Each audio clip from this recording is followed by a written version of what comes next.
নমস্কার, আপনারা দেখছেন এই সময় ডিজিটালে ফেসবুক লাইভ। আমি রৌনক হাজির হয়েছি আজকের ওয়েদার আপডেট নিয়ে। কেমন থাকবে আজকে সারাদিনের আবহাওয়া, কোথায় রয়েছে বৃষ্টিপাতের সম্ভাবনা এবং তুষারপাতের সম্ভাবনা রয়েছে উত্তরবঙ্গের পার্বত্য অঞ্চলের ক্ষেত্রে।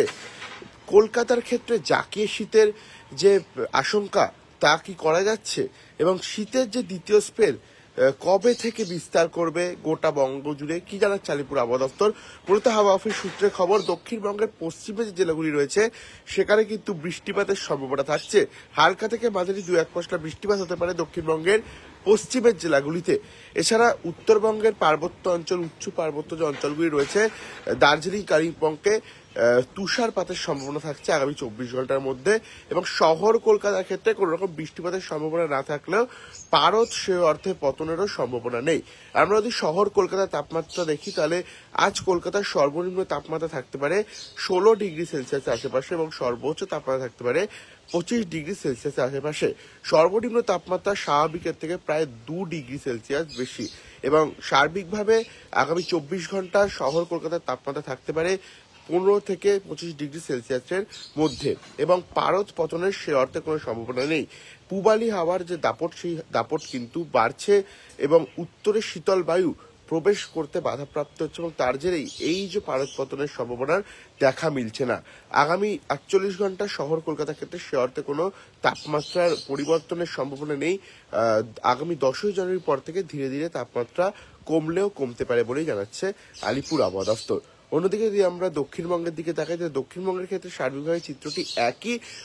যেটা জানা যাচ্ছে যে দক্ষিণবঙ্গের পশ্চিমের জেলাগুলি রয়েছে সেখানে হালকা থেকে মাঝারি 2-1 পশলা বৃষ্টিপাতের সম্ভাবনা রয়েছে। মূলত দক্ষিণবঙ্গের 2 জেলায় এই বৃষ্টিপাতের সম্ভাবনা দেখা দিচ্ছে এবং পারদ পতনের সম্ভাবনা দক্ষিণবঙ্গের ক্ষেত্রেও নেই।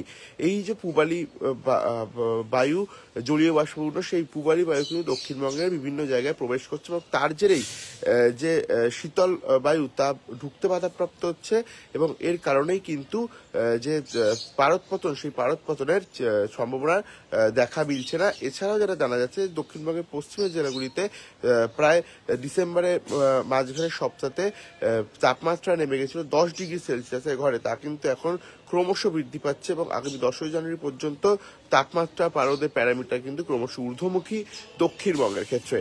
অন্যদিকে যদি আমরা উত্তরবঙ্গের দিকে তাকাই তাহলে উত্তরবঙ্গের ক্ষেত্রে সার্বিকভাবে দক্ষিণবঙ্গের তুলনায় এমনি শীতল জায়গা, কিন্তু সমতলের উত্তরবঙ্গের ক্ষেত্রে কোনো রকম পারদ পতনের আশঙ্কা করা যাচ্ছে না। কিন্তু দার্জিলিং, কালিম্পং এবং দার্জিলিং উচ্চ পার্বত্য অঞ্চলে সেখানে কিন্তু তুষারপাতের একটা সম্ভাবনা দেখা মিলছে এবং আগামী 24 ঘন্টার মধ্যে এই জায়গাগুলোতে তুষারপাত হওয়ার সম্ভাবনা থাকছে। এছাড়া কুয়াশার যে দাপট, সেই দাপট কিন্তু বজায় থাকবে উত্তরবঙ্গের পার্বত্য অঞ্চলগুলিতে।